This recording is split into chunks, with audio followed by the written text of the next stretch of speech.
Et bonsoir, bonsoir et bienvenue dans ce nouveau live de Planétéo. Je suis Théo et je vous accueille ce soir sur ma planète pour un nouveau live de lecture. Et oui, ce soir, ici, on lisait Poésies et autres textes de Stéphane Mallarmé. Au programme du soir, on va commencer à plonger dans ces fameux autres textes, puisque en ce qu'il s'agit de la catégorie, de la partie vraiment poésie, on en a terminé. Alors, je vais essayer d'être un peu précis et je vais essayer de vous donner un peu plus d'infos au fur et à mesure de l'introduction de ce live. Euh, Vraiment, ce qu'on appelle le recueil en quelque sorte, ou le regroupement poésie, c'est terminé. On va toujours lire de la poésie, mais ce n'est plus le recueil poésie, c'est vraiment les autres textes de la présente édition, poésies et autres textes. Donc ce soir, on va se concentrer sur des poèmes en prose, qui sont au nombre de 12 ou 13 il me semble, qui ont pu avoir pour titre, pour ceux qui connaissent un petit peu et que ça intéresse, je crois, Page déchirée, il me semble avoir vu ça, Page déchirée ou Pages oubliées. Voilà, c'est des titres auxquels a songé l'auteur Mallarmé. Dans le livre que j'ai ici, du coup, classique, le livre de poche, Poésie et autres textes, édition de Jean-Luc Steinmetz, il s'agit de la partie 3, Anecdotes ou poèmes. Voili voilou. Je vais essayer de vous donner encore de plus en plus d'informations dans l'intro, mais tout d'abord, si vous me regardez en rediffusion sur YouTube, n'hésitez pas à prendre directement vos informations dans la barre de lecture de la vidéo ainsi que dans la description de la vidéo. Il se trouve des timecodes qui vont vous permettre de passer l'introduction du live, de passer les pauses que j'effectuerai dans ma lecture et d'aller directement à l'endroit qui vous intéresse. Pour l'heure, nous sommes en live, et donc, oh bonsoir, bonsoir Nenouchka, bienvenue sur le live, j'espère que tu vas bien, merci de nous rejoindre. Je vais essayer donc d'épiloguer un petit peu quand même, d'expliquer un petit peu ce qui se passe.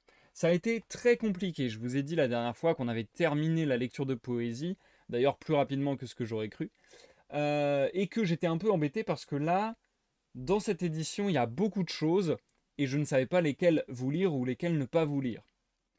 J'ai je me suis un peu plongé dedans, je me suis un peu renseigné et j'ai fait un peu des choix. Grosso modo, cette édition prend le parti de mettre les textes dans leur ordre chronologique de parution, ou d'écriture d'ailleurs. Ce qui fait que la grande première partie s'appelait Suite de poèmes et projets de 1865 à 1887. Je me suis renseigné, je me suis dit peut-être que je vais vous lire ça du coup.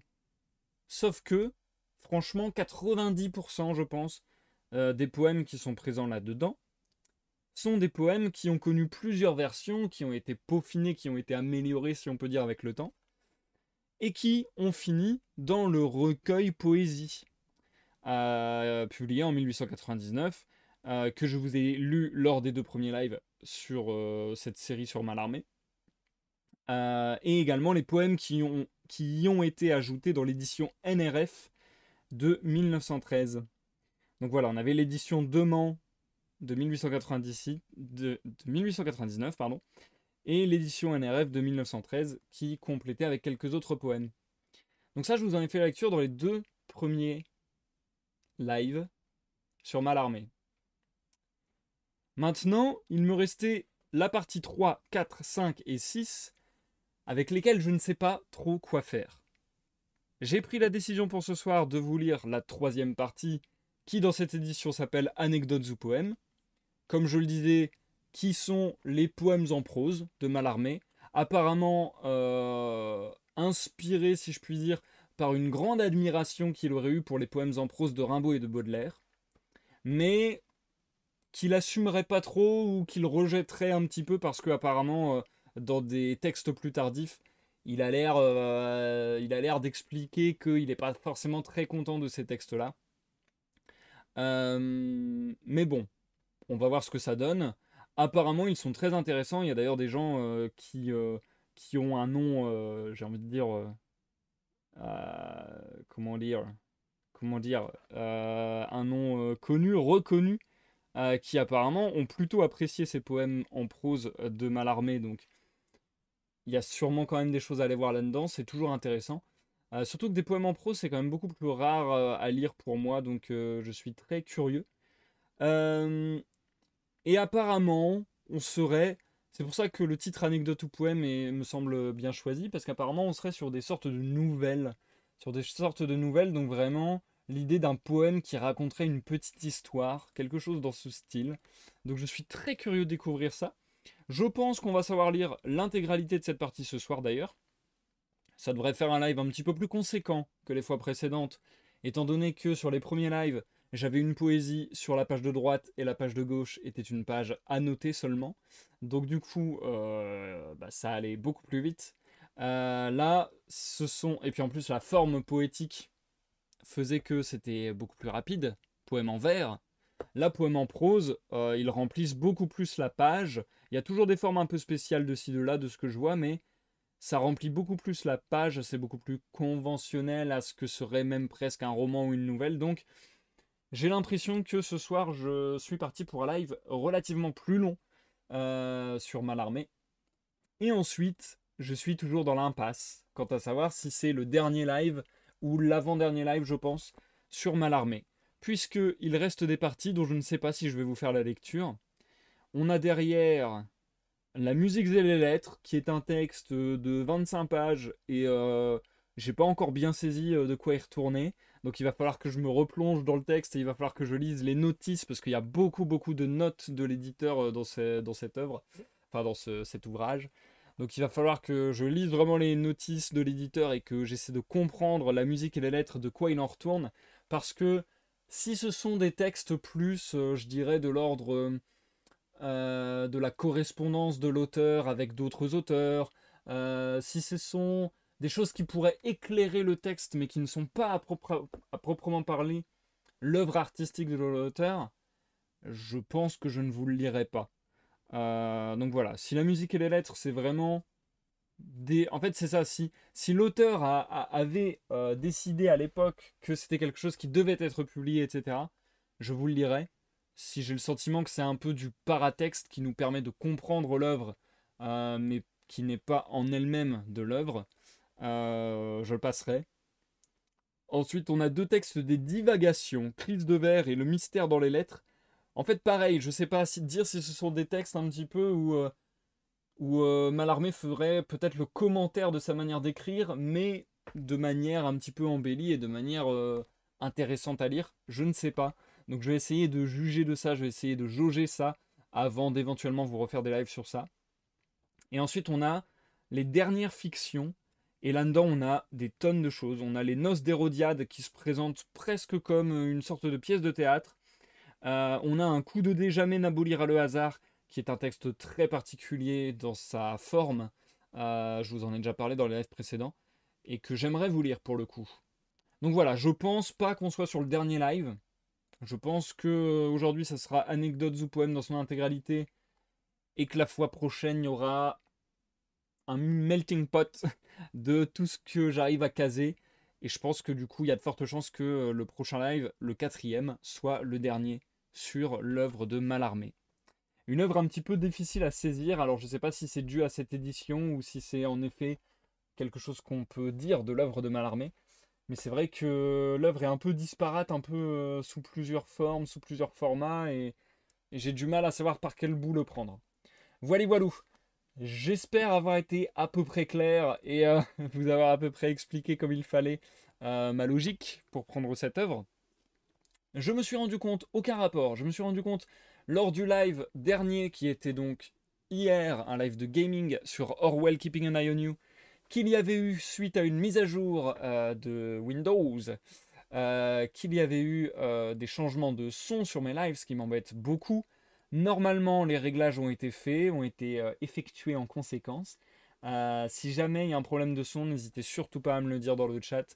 Ça serait vraiment gentil que je puisse essayer de régler ça et de pas faire un live dans le vent, quoi. Voilà, voilà.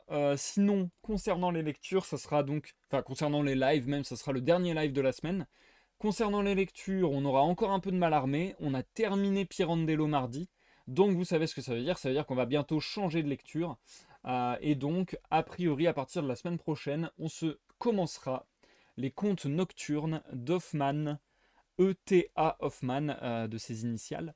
J'ai hâte de découvrir ça, ça me botte vachement. Des nouvelles un petit peu qui m'ont l'air dans un esprit Edgar Allan Poe, Lovecraft. Quelque chose s'avoisinant à ces ambiances-là. Donc je pense que ça peut être très très sympathique. Je suis extrêmement curieux de découvrir ça. On va continuer donc Malarmé en parallèle, et une fois qu'on aura terminé Malarmé, pardon, je ne sais pas encore ce qui prendra sa place.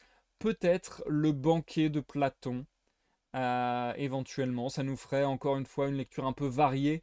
J'essaie de varier les thèmes, j'essaie de varier les formes, j'essaie de varier les genres. Euh, J'essaie d'avoir deux lectures qui se ressemblent pas trop en même temps pour que on se perde pas entre les deux œuvres. Donc voilà, je pense que ça pourrait être sympa. Ça fait longtemps qu'on n'a pas fait de la philo en live, je crois. Quoique on a fait ainsi par les Zarathustra, mais c'était encore un peu différent. Bref, à voir. À voir, ça me botte bien en tout cas. Donc je pense que je partirai là-dessus. Je vais y réfléchir. Le meilleur pour être tenu au courant, c'est de me suivre sur les réseaux Facebook, Twitter, Discord et Instagram, puisque j'y mets les programmes de la semaine tous les lundis. Je vous dis ça, mais je vais trahir ce que je viens de dire, puisque, exceptionnellement, je peux vous dire que dans les 2 3 semaines à venir, les lives risquent d'être pas mal chamboulés. Donc attendez-vous à ce que parfois je ne vous prévienne peut-être qu'un peu tard, on va dire, à la dernière minute. Les lives risquent d'être pas mal chamboulés parce que j'ai pas mal de rendez-vous là, auxquels je ne peux pas me dérober si je puis dire. Donc voilà. Euh, Dites-vous que ça risque d'être un peu chamboulé, que ce soit la mise en ligne des programmes de la semaine, que ce soit les lives en eux-mêmes. Mais dans la mesure du possible, je vais essayer de vous tenir au courant tout le temps. Dans la mesure du possible, on va essayer de faire la suite de Malarmé et le début d'Hoffman la semaine prochaine, dès la semaine prochaine si je puis dire. Et on va essayer de continuer, voire terminer Orwell Keeping an Eye on You. Sachant que voilà, grosso modo, la semaine prochaine, la semaine d'après, il risque d'y avoir encore quelques lives et après, il risque d'y avoir une pause quand même d'une bonne semaine, quelque chose comme ça. Donc voilà, je vous tiendrai au courant. Je vous tiendrai au courant de toute manière, en temps et en heure. Voilà, je ne vais pas me perdre davantage parce que là, je suis en train de, de pas, de me perdre en pavoison, ça se dit? Pavoison, pas moison. Voilà, je me perds en pamoison. Ça se dit, se perdre. Se perdre en pamoison. Tomber en pamoison? Ah, ah. Ah ouais, mais ça veut dire s'évanouir, perdre connaissance. Ah, c'est pas ça que je voulais dire alors. Bah dommage. Tout ce que je peux vous dire, c'est que j'étais en train de me perdre. Et que je suis toujours en train de me perdre. On va se raccrocher à la lecture. Ça sera bien plus facile. J'ai prévu 3 parties de lecture ce soir. Avec d'abord, il me semble, 7 poèmes. Puis 3, puis 3. Ouais, ça nous fait un total de 13, donc ça doit être ça. Écoutez, je vous propose qu'on embarque. Je vous enjoins à prendre à boire, à manger, à vaquer à vos occupations en toute quiétude tandis que vous m'écoutez. Santé à tous et à toutes. J'ai ma boisson qui goûte de partout parce qu'elle est en train de se réchauffer. C'est nul. Bref, on est parti, on est parti. Je vous souhaite une bonne écoute, que vous me regardiez en live sur Twitch ou en rediffusion sur YouTube. Et j'ai du mal, je vous avoue, à estimer combien de temps je vais lire ce soir. Donc voyons, découvrons ensemble. Il y a des pages pleines, mais il y a des pages qui sont aussi à moitié pleines, quoi. Bref, on verra bien. De toute façon, on s'en fout. On s'en fout de la quantité. L'important, c'est de tout faire pour garder l'intégrité du texte. Le plus possible. Allez, comment je vais faire? Comment je vais faire? Est-ce que je vous dis... je réfléchis à comment je vais faire mes découpes en rediffusion, justement. Je pourrais mettre... Moi, je vais dire anecdotes ou poèmes, ça sera bien. Allez, je dis ça.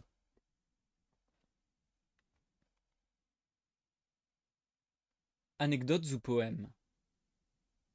Le phénomène futur.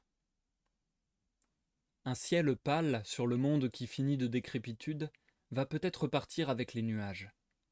Les lambeaux de la pourpre usée des couchants déteignent dans une rivière dormant à l'horizon submergé de rayons et d'eau. Les arbres s'ennuient, et, sous leur feuillage blanchi, de la poussière du temps plutôt que celle des chemins, monte la maison en toile du montreur de choses passées. Main réverbère attend le crépuscule et ravive les visages d'une malheureuse foule, vaincue par la maladie immortelle et le péché des siècles, d'hommes près de leurs chétives complices enceintes des fruits misérables avec lesquels périra la terre. Dans le silence inquiet de tous les yeux, suppliant là-bas le soleil qui, sous l'eau, s'enfonce avec le désespoir d'un cri, voici le simple boniment. Nulle enseigne ne vous régale du spectacle intérieur, car il n'est pas maintenant un peintre capable d'en donner une ombre triste. J'apporte, vivante et préservée à travers les ans par la science souveraine, une femme d'autrefois.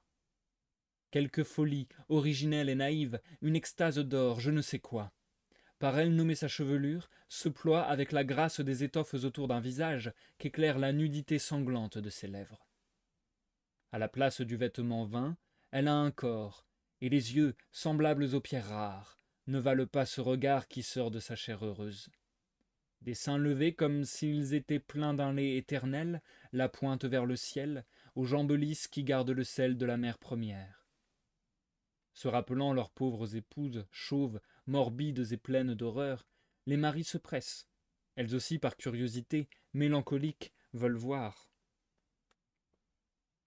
Quand tous auront contemplé la noble créature, vestige de quelque époque déjà maudite, les uns indifférents, car ils n'auront pas eu la force de comprendre, mais d'autres navrés et la paupière humide de larmes résignées se regarderont, tandis que les poètes de ces temps, sentant se rallumer leurs yeux éteints, s'achemineront vers leur lampe, le cerveau ivre un instant d'une gloire confuse, hanté du rythme et dans l'oubli d'exister à une époque qui survit à la beauté.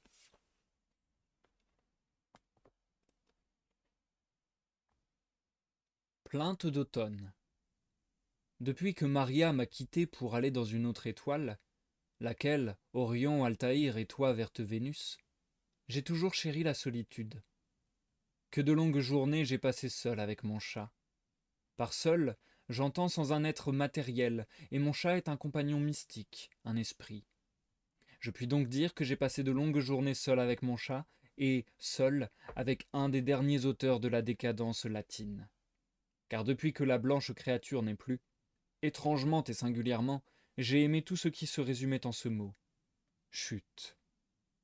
Ainsi, dans l'année, ma saison favorite, ce sont les derniers jours alanguis de l'été, qui précèdent immédiatement l'automne, et dans la journée, l'heure où je me promène et quand le soleil se repose avant de s'évanouir, avec des rayons de cuivre jaune sur les murs grises et de cuivre rouge sur les carreaux. De même, la littérature à laquelle mon esprit demande une volupté sera la poésie agonisante des derniers moments de Rome, tant cependant qu'elle ne respire aucunement l'approche rajeunissante des barbares et ne bégaye point le latin enfantin des premières proses chrétiennes. Je lisais donc un de ces chers poèmes, dont les plaques de phare ont plus de charme sur moi que l'incarnat de la jeunesse, et plongeais une main dans la fourrure du pur animal, quand un orgue de barbarie chanta languissamment et mélancoliquement sous ma fenêtre. Il jouait dans la grande allée des peupliers, dont les feuilles me paraissent mornes même au printemps, depuis que Maria a passé là avec des cierges une dernière fois. L'instrument est triste, oui, vraiment.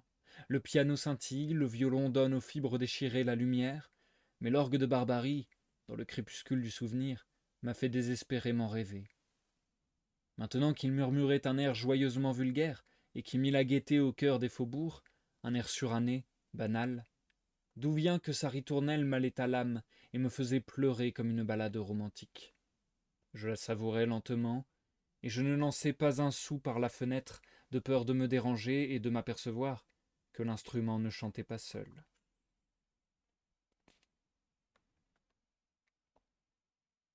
Frisson d'hiver. Cette pendule de Saxe qui retarde et sonne 13 heures parmi ses fleurs et ses dieux, à qui a-t-elle été? Pense qu'elle est venue de Saxe par les longues diligences autrefois. De singulières ombres pendent aux vitres usées. Et ta glace de Venise, profonde comme une froide fontaine, en un rivage de givre dédoré, qui s'y est miré? Ah! Je suis sûr que plus d'une femme a baigné dans cette eau le péché de sa beauté, et peut-être verrais-je un fantôme nu si je regardais longtemps.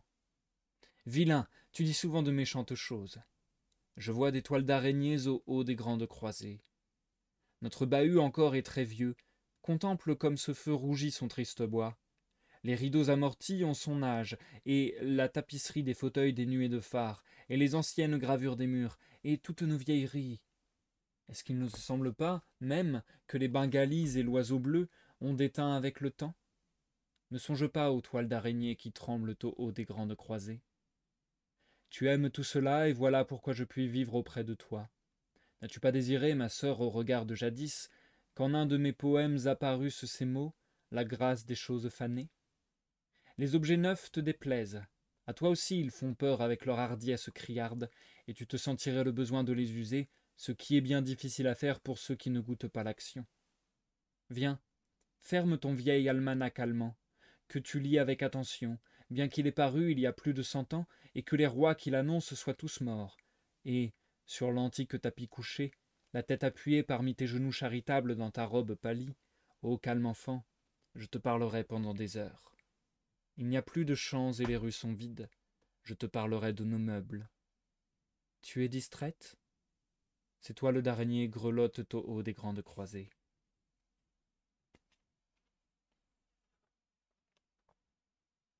Le démon de l'analogie. Des paroles inconnues chantèrent-elles sur vos lèvres, lambeaux maudits d'une phrase absurde?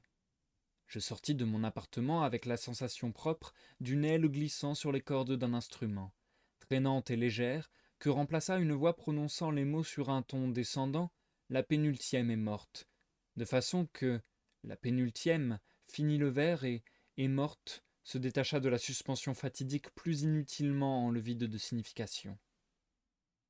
Je fis des pas dans la rue et reconnus dans le son nul la corde tendue de l'instrument de musique, qui était oublié et que le glorieux souvenir, certainement, venait de visiter de son aile ou d'une palme, et, le doigt sur l'artifice du mystère, je souris et implorai de vœux intellectuels une spéculation différente. La phrase revint, virtuelle, dégagée d'une chute antérieure de plumes ou de rameaux, dorénavant à travers la voix entendue, jusqu'à ce qu'enfin elle s'articulât seule, vivant de sa personnalité. J'allais, ne me contentant plus d'une perception, la lisant en fin de vers, et, une fois comme un essai, l'adaptant à mon parler. Bientôt la prononçant avec un silence après pénultième, dans lequel je trouvais une pénible jouissance. La pénultième, puis la corde de l'instrument, si tendue en l'oubli sur le son nul, cassée sans doute, et j'ajoutais en manière d'oraison, est morte. Je ne discontinuais pas de tenter un retour à des pensées de prédilection, alléguant pour me calmer que, certes, pénultième est le terme du lexique qui signifie l'avant-dernière syllabe des vocables, et son apparition, le reste mal abjuré d'un labeur de linguistique par lequel quotidiennement sanglote de s'interrompre ma noble faculté poétique. La sonorité même et l'air de mensonge assumé par la hâte de la facile affirmation étaient une cause de tourment. Harcelé, je résolus de laisser les mots de triste nature errer eux-mêmes sur ma bouche, et j'allai murmurant avec l'intonation susceptible de condoléance. La pénultième est morte. Elle est morte, bien morte, la désespérée pénultième. Croyant par là satisfaire l'inquiétude et non sans le secret espoir de l'ensevelir en l'amplification de la psalmodie quand, effroi, d'une magie aisément déductible et nerveuse, je sentis que j'avais, ma main réfléchie par un vitrage de boutique qui faisant le geste d'une caresse qui descend sur quelque chose, la voix même, la première, qui indubitablement avait été l'unique. Mais où s'installe l'irrécusable intervention du surnaturel, et le commencement de l'angoisse sous laquelle agonise mon esprit naguère seigneur, c'est quand je vis levant les yeux, dans la rue des antiquaires instinctivement suivis, que j'étais devant la boutique d'un luthier vendeur de vieux instruments pendus au mur, et, à terre, des palmes jaunes et les ailes enfouies en l'ombre d'oiseaux anciens. Je m'enfuis, bizarre, personne condamnée à porter probablement le deuil de l'inexplicable pénultième.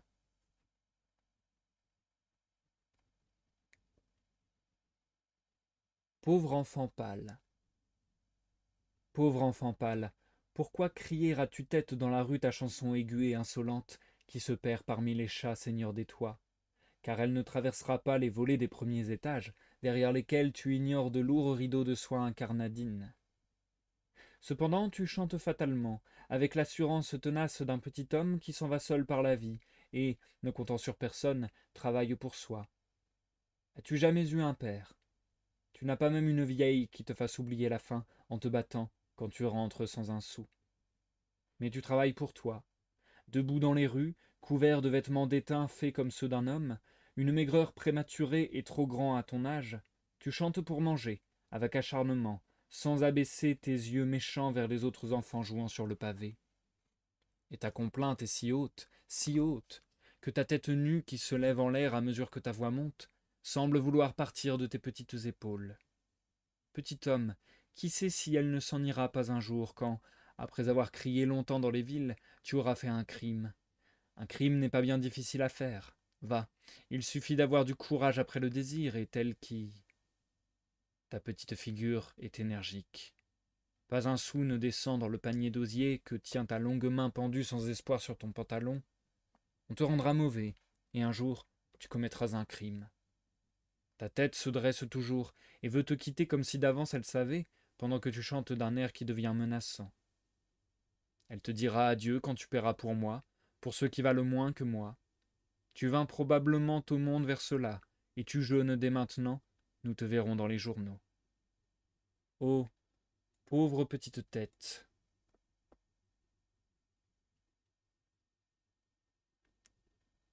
La pipe. Hier, j'ai trouvé ma pipe en rêvant une longue soirée de travail, de beaux travail d'hiver. Jeter les cigarettes, avec toutes les joies enfantines de l'été dans le passé qu'illuminent les feuilles bleues de soleil, les mousselines et reprises ma grave pipe, par un homme sérieux qui veut fumer longtemps sans se déranger, afin de mieux travailler. Mais je ne m'attendais pas à la surprise que préparait cette délaissée. À peine eus-je tiré la première bouffée, j'oubliai mes grands livres à faire, émerveillé, attendri, je respirais l'hiver dernier qui revenait. Je n'avais pas touché à la fidèle amie depuis ma rentrée en France, et tout Londres, Londres tel que je le vécus en entier à moi seul, il y a un an, est apparu. D'abord les chers brouillards qui emmitouflent nos cervelles et ont, là-bas, une odeur à eux, quand ils pénètrent sous la croisée. Mon tabac sentait une chambre sombre, aux meubles de cuir saupoudrés par la poussière du charbon sur lesquels se roulait le maigre chat noir, les grands feux, et la bonne aux bras rouges versant les charbons, et le bruit de ces charbons tombant du seau de tôle dans la corbeille de fer, le matin, alors que le facteur frappait le double coup solennel qui me faisait vivre. J'ai revu par les fenêtres ces arbres malades du square désert. J'ai vu le large, si souvent traversé cet hiver-là, grelottant sur le pont du steamer mouillé de bruine et noirci de fumée, avec ma pauvre bien-aimée errante, en habit de voyageuse, une longue robe terne couleur de la poussière des routes, un manteau qui collait humide à ses épaules froides, un de ces chapeaux de paille sans plumes et presque sans ruban, que les riches dames jettent en arrivant, tant ils sont déchiquetés par l'air de la mer et que les pauvres bien-aimés regarnissent pour bien des saisons encore. Autour de son cou s'enroulait le terrible mouchoir qu'on agite en se disant adieu pour toujours. Un spectacle interrompu. Que la civilisation est loin de procurer les jouissances attribuables à cet état. On doit par exemple s'étonner qu'une association entre les rêveurs, y séjournant, n'existe pas, dans toute grande ville, pour subvenir à un journal qui remarque les événements sous le jour propre aux rêves. Artifice que la réalité, bon à fixer l'intellect moyen entre les mirages d'un fait, mais elle repose par cela même sur quelque universelle entente. Voyons donc s'il n'est pas, dans l'idéal, un aspect nécessaire, évident, simple, qui serve de type. Je veux, en vue de moi seul, écrire comme elle frappa mon regard de poète, telle anecdote avant que la divulgue des reporters par la foule dressés à assigner à chaque chose son caractère commun. Le petit théâtre des prodigalités adjoint l'exhibition d'un vivant cousin d'Ata Troll, ou de Martin à sa féerie classique La Bête et le Génie. J'avais, pour reconnaître l'invitation du billet double, hier égaré chez moi. posé mon chapeau dans la stalle vacante à mes côtés, une absence d'amis y témoignait du goût général à esquiver ce naïf spectacle. Que se passait-il devant moi? Rien, sauf que, de pâleurs évasives de mousseline se réfugiant sur 20 piédestaux en architecture de Bagdad, sortait un sourire et des bras ouverts à la lourdeur triste de l'ours, tandis que le héros, de ces sylphides évocateurs et leur gardien, un clown, dans sa haute nudité d'argent, raillait l'animal par notre supériorité. Jouir comme la foule du mythe inclut dans toute banalité, quel repos et, sans voisins ou verser des réflexions, voir l'ordinaire et splendide veille trouvée à la rampe par ma recherche assoupie d'imaginations ou de symboles. Étrangère à maintes réminiscences de pareilles soirées, l'accident le plus neuf suscita mon attention. Une des nombreuses salves d'applaudissements décernées selon l'enthousiasme à l'illustration sur la scène du privilège authentique de l'homme venait, brisée par quoi, de cesser net, avec un fixe fracas de gloire à l'apogée, inhabile à se répandre. Tout oreille, il fallut être tout yeux. Au geste du pantin, une pomme crispée dans l'air ouvrant les 5 doigts, je compris qu'il avait, l'ingénieux, capté les sympathies par la mine d'attraper au vol quelque chose, figure, et c'est tout, de la facilité dont est par chacun prise une idée. Et qu'ému au léger vent, l'ours rythmique, pardon, et qu'ému au léger vent, l'ours rythmiquement et doucement levé interrogeait cet exploit, une griffe posée sur les rubans de l'épaule humaine. Personne qui ne haleta, tant cette situation portait de conséquences graves pour l'honneur de la race. Qu'allait-il arriver? L'autre patte s'abattit, souple, contre un bras longeant le maillot, et l'on vit, couple uni dans un secret rapprochement, comme un homme inférieur, trapu, bon, debout sur l'écartement de 2 jambes de poil, étreindre pour y apprendre les pratiques du génie, et son crâne noir museau ne l'atteignant qu'à la moitié, le buste de son frère brillant et surnaturel, mais qui, lui, exauçait la bouche folle de vagues, un chef affreux remuant par un fil visible dans l'horreur des dénégations véritables d'une mouche de papier et d'or. Spectacle clair, plus que les tréteaux vastes, avec ce don, propre à l'art, de durer longtemps. Pour le parfaire, je laissai, sans que m'offusquât l'attitude probablement fatale prise par le mime dépositaire de notre orgueil, jaillir tacitement le discours interdit aux rejetons des sites arctiques. Sois bon, c'était le sens, et plutôt que de manquer à la charité, explique-moi la vertu de cette atmosphère de splendeur, de poussière et de voix, où tu m'as pris à me mouvoir. Ma requête, pressante, est juste, que tu ne sembles pas, en une angoisse qui n'est que feinte, répondre de savoir et lancer aux régions de la sagesse, et n'est subtile à moi, pour te faire libre, vêtu encore du séjour informe des cavernes où je replongeai, dans la nuit d'époques humbles ma force latente. Authenticons, par cette embrassade étroite, devant la multitude siégeant à cette fin, le pacte de notre réconciliation. L'absence d'aucun souffle uni à l'espace, dans quel lieu absolu vivais-je? Un des drames de l'histoire astrale élisant pour s'y produire ce modeste théâtre. La foule s'effaçait, toute, en l'emblème de sa situation spirituelle magnifiant la scène. Dispensateur moderne de l'extase, seul, avec l'impartialité d'une chose élémentaire, le gaz, dans les hauteurs de la salle, continuait un bruit lumineux d'attente. Le charme se rompit. C'est quand un morceau de chair, nu, brutal, traversa ma vision dirigée de l'intervalle des décors, en avance de quelques instants sur la récompense mystérieuse d'ordinaire après ces représentations. L'oc substitué saignant auprès de l'ours qui, ses instincts retrouvés antérieurement à une curiosité plus haute dont le dotait le rayonnement théâtral, retomba à 4 pattes et, comme emportant parmi soi le silence, alla de la marche étouffée de l'espèce, flairée, pour y appliquer les dents, cette proie. Un soupir, exempt presque de déception, soulagea incompréhensiblement l'assemblée, dont les lorgnettes, par rang, cherchèrent, allumant la netteté de leurs verres, le jeu du splendide imbécile évaporé dans sa peur, mais virent un repas abject préféré peut-être par l'animal à la même chose qu'il lui eût fallu d'abord faire de notre image pour y goûter. La toile, hésitant jusque-là à accroître le danger ou l'émotion, abattit subitement son journal de tarifs et de lieux communs. Je me levai, comme tout le monde, pour aller respirer au dehors, étonné de n'avoir pas senti, cette fois encore, le même genre d'impression que mes semblables, mais serein, car ma façon de voir, après tout, avait été supérieure, et même la vraie.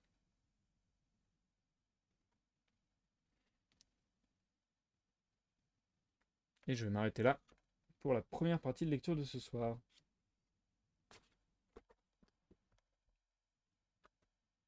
Nous marquons une courte pause.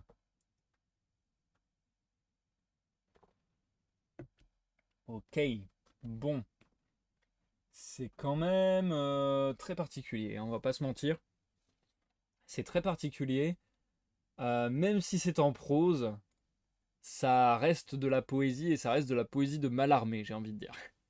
Apparemment, c'est quelque chose de vu et revu, c'est quelque chose de connu et reconnu, que la manière d'écrire de Mallarmé est un peu obscure et apparemment à dessein, si je puis dire. C'est-à-dire qu'a priori, c'est un élan qu'il a décidé, quoi. C'est quelque chose qu'il a travaillé, justement. C'est pas qu'il sait pas écrire, a priori. A priori, c'est pas qu'il sait pas écrire ou qu'il commet des énormes erreurs. C'est plutôt que il s'amuse à aller dans des limites, dans des extrémités, à tordre la parole et du coup essayer de l'emmener ailleurs, entre guillemets. Mais c'est vrai que du coup, ça rend les textes assez durs à comprendre. Même là, pour ces poèmes en prose, je trouve pas qu'ils soient forcément plus compréhensibles. En tout cas, un petit peu, parce que forcément, il décrit des scènes. Donc, je vais dire que le système de l'évocation de scènes, de décors fonctionne. On imagine peut-être un peu plus un décor, une atmosphère, un environnement. Mais c'est vrai que sinon, sur le contenu, comment dire, un peu sur le sujet, on va dire, sur le message, si tant est qu'il y en ait un d'ailleurs, c'est beaucoup plus confus. C'est beaucoup plus dur à suivre. Et c'est aussi justement par la manière dont il a décidé de travailler son texte. C'est-à-dire que vous ne le sentez peut-être pas, et encore que vous pouvez peut-être le sentir dans les phrases interminables qui se passent. C'est-à-dire que il met des, il met des signes de ponctuation à des endroits très bizarres. C'est-à-dire que des fois, après un mot où j'aurais pas du tout vu de où j'aurais pas vu du tout de ponctuation, il va mettre un point d'exclamation en plein milieu de la phrase. C'est-à-dire que c'est un point d'exclamation suivi d'une minuscule. Euh, Et en plus sur des découpes de phrases que je trouvais très étranges. J'avais vu aussi un peu dans les notes du livre que apparemment certaines éditions faisaient le choix, et je crois que c'est d'ailleurs le cas pour lui, pour cette édition, pardon, de d'expliciter un petit peu un, comment dire, la structure du texte de Mallarmé. Parce qu'encore une fois, dans sa structure, c'est pour ça aussi qu'on peut avoir l'impression de phrases un peu longues et vachement obscures. C'est qu'en fait, pareil, il y a des moments où... C'est ça qui m'étonne, c'est que à certains moments, il y a des virgules, il y a des signes de ponctuation qui sont totalement legit, et à d'autres moments, il y a des signes de ponctuation qui sont très étonnants. Que ce soit ces points d'exclamation en plein milieu d'une phrase, ou que ce soit l'absence de ponctuation à l'endroit même où il devrait y en avoir. C'est-à-dire que il y a certaines propositions, il y a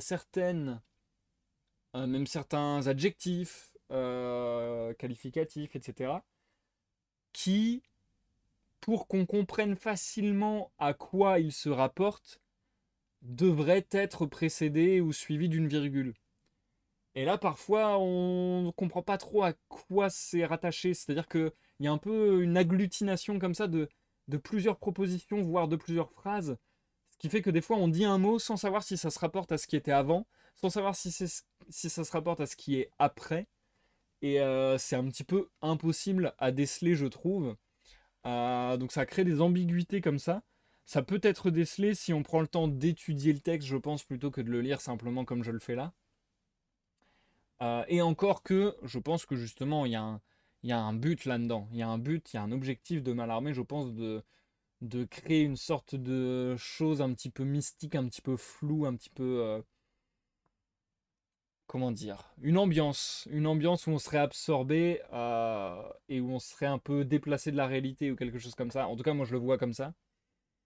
Je vais pas prêter des intentions à l'auteur, mais j'imagine qu'il y a quelque chose de cet ordre-là.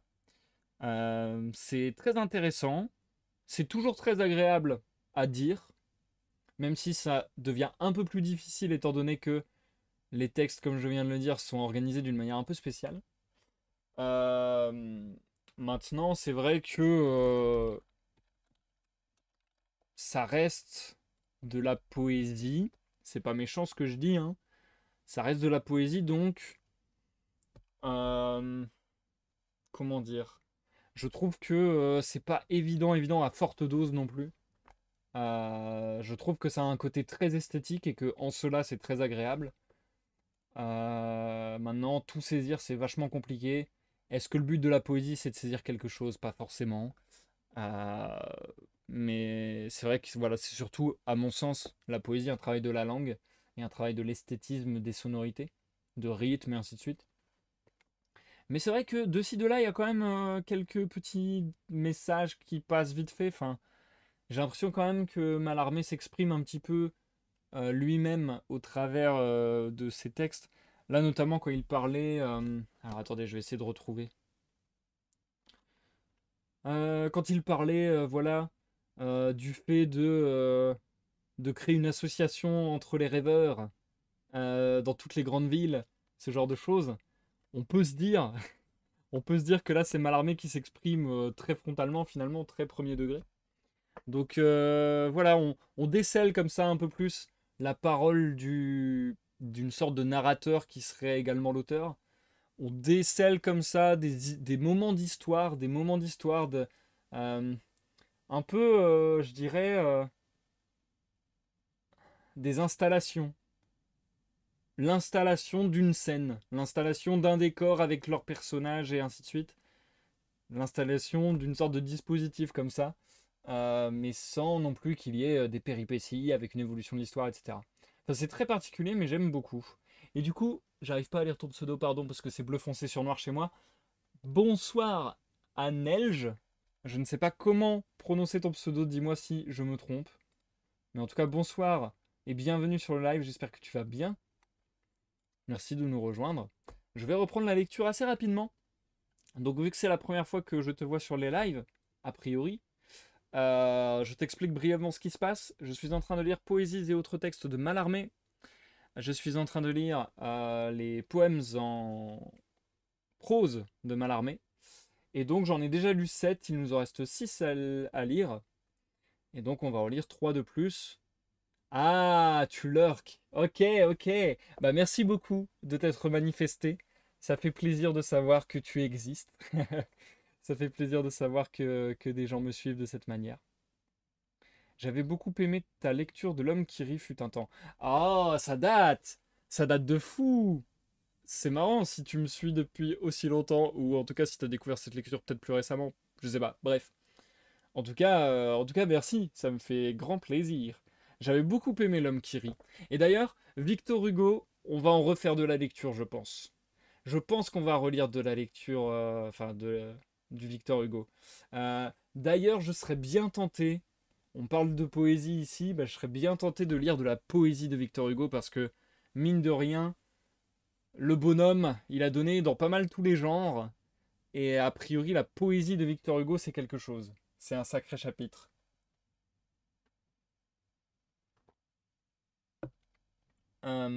Bah du coup, si je dis pas de conneries, c'est Confession, non? Je dis peut-être complètement de la merde, mais il me semble que Victor Hugo, la poésie, c'est Confession, l'œuvre la plus connue. Victor Hugo, poésie. Ah non, ça a pas l'air d'être ça. Parce qu'il y a les confessions de Voltaire, là, c'est peut-être ça que je mélange. Ah, les contemplations. C'est les contemplations, pardon. Un recueil de poèmes composé de 158 poèmes rassemblés en 6 livres. Ah oui, d'accord, ça a l'air gigalon en fait. Bon, on verra ce qu'on fait. On verra ce qu'on fait, on pourra peut-être pas tout faire. Mais ouais, non, j'aimerais bien lire les Contemplations si possible. Ou en tout cas de la poésie. De la poésie. Ouais, les Contemplations, je viens de voir ça, mais là, 6 livres, ça me fait peur. Ça me fait très peur. On va pas faire des lectures aussi longues, c'est pas prévu. Enfin bon, on peut picorer. On peut peut-être faire un bout des Contemplations. Ça sera pour le futur. N'y pensons point trop. Replongeons dans la lecture de Mallarmé avec 3 nouveaux poèmes en prose. Hop. Franchement, ça serait top de la poésie, c'est si peu mis en valeur. Ah, bah ça me fait plaisir, Anelge. Écoute, si tu apprécies la poésie, tu pourras retrouver sur ma chaîne YouTube. Jusqu'à présent, on en a fait quoi? On a fait Mallarmé, on a fait Rimbaud, on a fait Baudelaire, on a fait Apollinaire, on a fait Théophile Gautier, on a fait Verlaine. Donc on est déjà à 6 ou 7 poètes, hein. On a même aussi, si on étend un petit peu, on a même aussi Lucrèce, on a même aussi Dante, on a même aussi... bah, je crois que c'est tout du coup. Ouais, donc en soi, j'ai fait pas mal de poésie, l'air de rien. C'est cool. J'aime bien, encore une fois, varier les formats, varier les genres. Donc ouais, je suis pas contre de continuer à faire de la poésie à l'occasion. Pour moi, si on arrive, je dirais, à faire roman et nouvelle à 60%, poésie, poésie et philosophie à 30% et pièces de théâtre à 10%, ça peut être quelque chose de pas mal. Bon, je compte pas là-dedans les contes, les fables, etc. Mais voilà, c'est aussi des œuvres qui m'importent beaucoup et qui me plaisent beaucoup en plus. C'est juste pour donner un ratio, quoi. Bref, bonne écoute à toi, Anel, bonne écoute à tous ceux dans l'ombre du chat et à ceux qui me regardent en rediffusion sur YouTube. Je vous lis 3 petits poèmes avant de vous revenir dans le chat une dernière fois. On est y part. Ah, j'ai mal au cou là depuis quelques jours, je sais pas ce que j'ai foutu. Quand je parle ou quand je chante, ça me fait trop mal. Je me suis peut-être claqué un muscle du cou. Bref, on est parti. Réminiscence. Orphelin, j'errais en noir et l'œil vacant de famille. Aux quinconces se déplièrent des tentes de fête. Éprouvais-je le futur et que je serais ainsi, j'aimais le parfum des vagabonds, vers eux à oublier mes camarades. Aucun cri de cœur par la déchirure, ni tira de loin, le drame requérant l'heure sainte des quinquets, je souhaitais de parler avec un môme trop vacillant pour figurer parmi sa race, au bonnet de nuit taillé comme le chaperon de Dante, qui rentrait en soi, sous l'aspect d'une tartine de fromage mou, déjà la neige des cimes, le lys ou autre blancheur constitutive d'ailes au-dedans, je l'eusse prié de m'admettre à son repas supérieur, partagé vite avec quelque aîné fameux jailli contre une proche toile en train des tours de force et banalités alliables au jour. Nu, de pirouetter dans sa prestesse de maillot à mon avis surprenante, lui qui d'ailleurs commença. Tes parents? Je n'en ai pas. Allons, si tu savais comme c'est farce, un père. Même l'autre semaine que bouda la soupe, il faisait des grimaces aussi belles, quand le maître lançait les claques et les coups de pied, mon cher.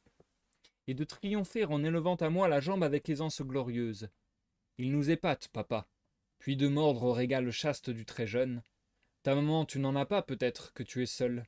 La mienne mange de la filasse et le monde bat des mains. Tu ne sais rien, des parents sont des gens drôles, qui font rire. La parade s'exaltait, il partit. Moi, je soupirais, déçu tout à coup de n'avoir pas de parents.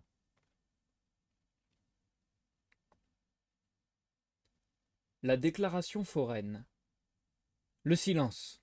Il est certain qu'à mon côté, ainsi que songe, étendu dans un bercement de promenade sous les roues assoupissant l'interjection de fleurs, toute femme, et j'en sais une qui voit clair ici, m'exempte de l'effort à proférer un vocable. La complimenter haut de quelque interrogatrice toilette, offre de soi presque à l'homme en faveur de qui s'achève l'après-midi, ne pouvant à l'encontre de tout ce rapprochement fortuit que suggérer la distance sur ses traits aboutis à une fossette de spirituel sourire.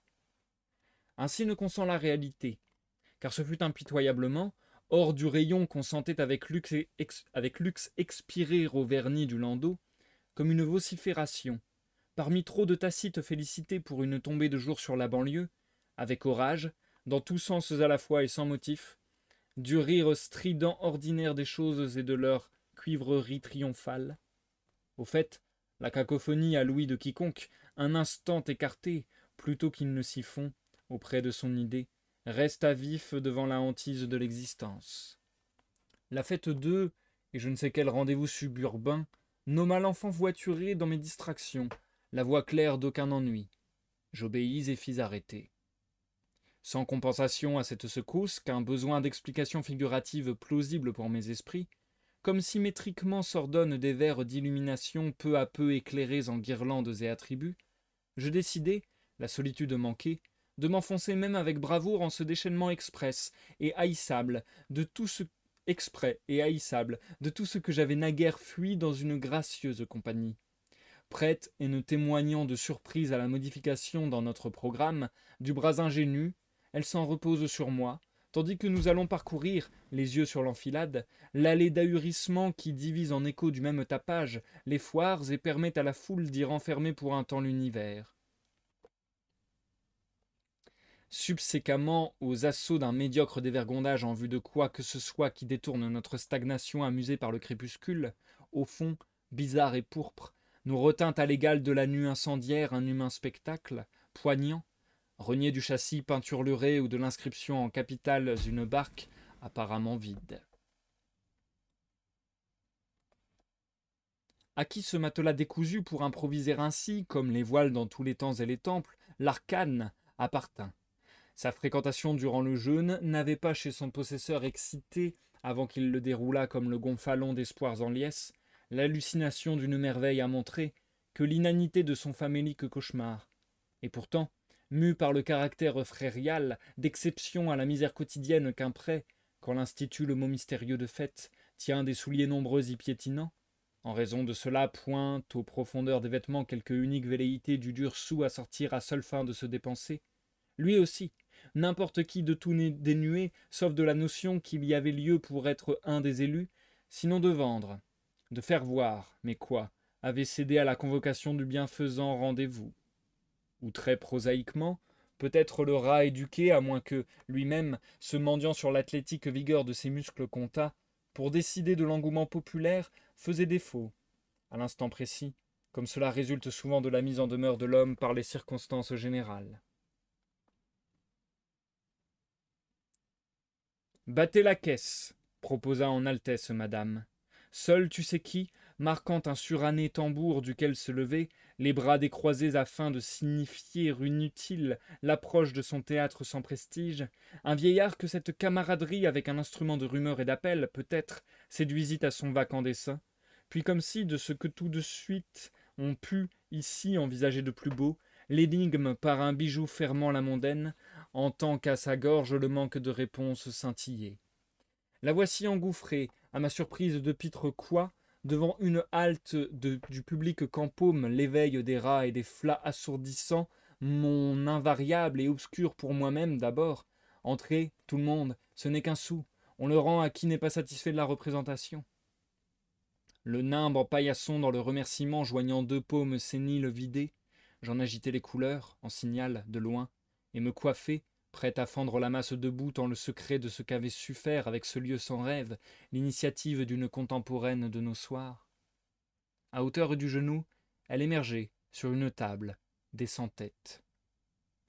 N'est ainsi qu'un jet égaré d'autre part la dardait électriquement, éclate pour moi ce calcul qu'à défaut de tout, elle, selon que la mode, une fantaisie où l'humeur du ciel circonstanciait sa beauté, sans supplément de danse ou de chant, pour la cohue amplement payer l'aumône exigée en faveur d'un quelconque, et du même trait je comprends mon devoir en le péril de la subtile exhibition, ou qu'il n'y avait au monde pour conjurer la défection dans les curiosités que de recourir à quelque puissance absolue, comme d'une métaphore. Vite, dégoisés jusqu'à éclaircissement, sur maintes physionomies, de leur sécurité qui, ne saisissant tout du coup, se rend à l'évidence, même ardue, impliquée en la parole et consent à échanger son billon contre des présomptions exactes et supérieures, bref, la certitude pour chacun de n'être pas refait. Un coup d'œil, le dernier, à une chevelure où fume puis éclaire de fastes de jardin le pâlissement du chapeau en crêpe de même ton que la statuaire robe se relevant, avance au spectateur, sur un pied comme le reste Hortensia. Alors, la chevelure vole d'une flamme à l'extrême, occident de désir pour la tout déployer, se pose, je dirais mourir un diadème, vers le front couronné son ancien foyer. Mais sans or soupirer que cette vive nue, l'ignition du feu toujours intérieur, originellement la seule continue dans le joyau de l'œil véridique ou rieur. Une nudité de héros tendre diffame, celle qui ne mouvant astre ni feu au doigt, rien qu'à simplifier avec gloire la femme, accomplie par son chef fulgurante l'exploit, de semer de rubis le doute qu'elle écorche ainsi qu'une joyeuse et tutélaire torche. Mon aide à la taille de la vivante allégorie qui déjà résignait sa faction, peut être faute chez moi de faconde ultérieure, afin d'en assoupir l'élan gentiment à terre. Je vous ferai observer, ajoutai-je, maintenant de plein pied avec l'entendement des visiteurs, coupant court à leur ébahissement devant ce congé par une affectation de retour à l'authenticité du spectacle, messieurs et dames, que la personne qui a eu l'honneur de se soumettre à votre jugement ne requiert pour vous communiquer le sens de son charme un costume ou aucun accessoire usuel de théâtre. Ce naturel s'accommode de l'allusion parfaite que fournit la toilette toujours à l'un des motifs primordiaux de la femme, et suffit, ainsi que votre sympathique approbation m'en convainc. Un suspense de marque appréciative, sauf quelques confondants bien sûr, où c'est cela, et oui, par les gosiers comme plusieurs bravos prêtés par des pères de mains généreuses, conduisit jusqu'à la sortie sur une vacance d'arbres, et de nuit la foule où nous allions nous mêler. N'était l'attente en gants blancs encore d'un enfantin tourlourou, qu'il ait rêvé dégourdir à l'estimation d'une jarretière hautaine. Merci, consentit la chair, une bouffée droite à elle d'une constellation ou des feuilles bues, comme pour y trouver sinon le racérénaire. Elle n'avait douté d'un succès, du moins l'habitude frigide de sa voix. J'ai dans l'esprit le souvenir de choses qui ne s'oublient. Oh, rien que lieu commun d'une esthétique. Que vous n'auriez peut-être pas introduit, qui sait, mon ami, le prétexte de formuler ainsi devant moi au conjoint isolement par exemple de notre voiture. Où est-elle? Regagnons-la. Mais ceci jaillit forcé, sous le coup de poing brutal à l'estomac, que cause une impatience de gens auxquels, coûte que coûte, et soudain il faut proclamer quelque chose, fût-ce la rêverie. Qui s'ignore et se lance nu de peur en travers du public, c'est vrai. Comme vous, madame, ne l'auriez entendu si irréfutablement, malgré sa réduplication sur une rime du trait final, mon boniment d'après un mode primitif du sonnet. Je le gage, si chaque terme ne s'en était répercuté jusqu'à vous par de variés tympans, pour charmer un esprit ouvert à la compréhension multiple. Peut-être, accepta notre pensée dans un enjouement de souffle nocturne la même.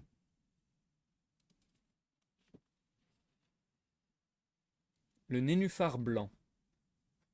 J'avais beaucoup ramé, d'un grand geste net assoupi, les yeux au-dedans fixés sur l'entier oubli d'aller, comme le rire de l'heure coulait alentour. Tant d'immobilité paraissait que frôlé d'un bruit inerte où fila jusqu'à la moitié l'aïeule, je ne vérifiai l'arrêt qu'à l'étincellement stable d'initiales sur les avirons mis à nu, ce qui me rappela à mon identité mondaine. Qu'arrivait-il? Où étais-je?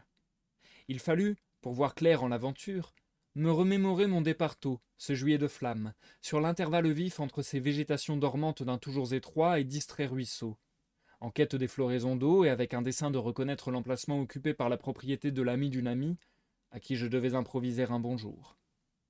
Sans que le ruban d'aucune herbe me retînt devant un paysage plus que l'autre, chassé avec son reflet en l'onde par le même impartial coup de rame, je venais échouer dans quelque touffe de roseaux, terme mystérieux de ma course, au milieu de la rivière, où tout de suite élargie en fluvial bosquet, elle étale un nonchaloir d'étangs plissés des hésitations à partir qu'à une source.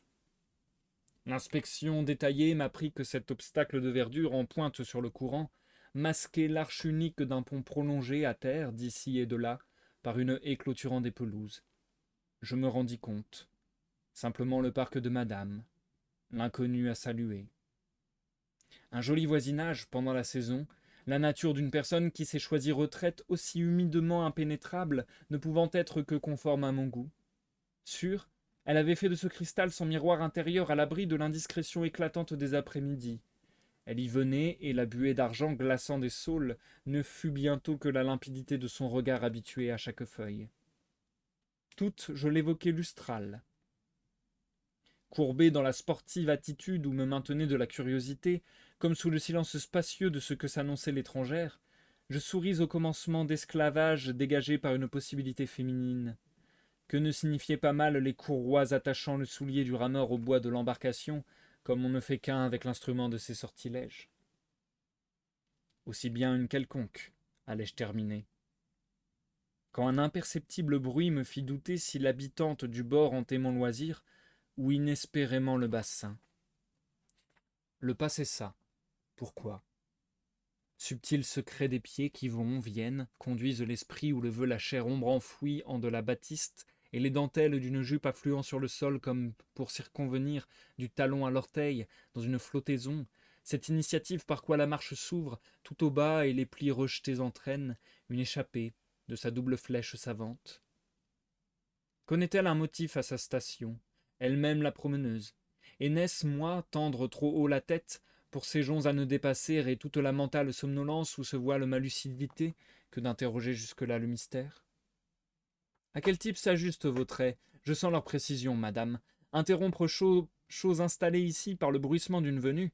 Oui, ce charme instinctif d'en dessous que ne défend pas contre l'explorateur la plus authentiquement nouée, avec une boucle en diamant des ceintures. Si vague concept se suffit, et ne transgressera le délice empreint de généralité qui permet et ordonne d'exclure tout visage, au point que la révélation d'un, n'allait point le pencher, avéré sur le furtif seuil où je règne, chasserait mon trouble, avec lequel il n'a que faire. Ma présentation, en cette tenue de maraudeur aquatique, je la peux tenter, avec l'excuse du hasard. Séparés, on est ensemble. Je m'immisce à de sa confuse intimité, dans ce suspens sur l'eau où mon songe attarde l'indécise, mieux que visite, suivi d'autres, l'autorisera.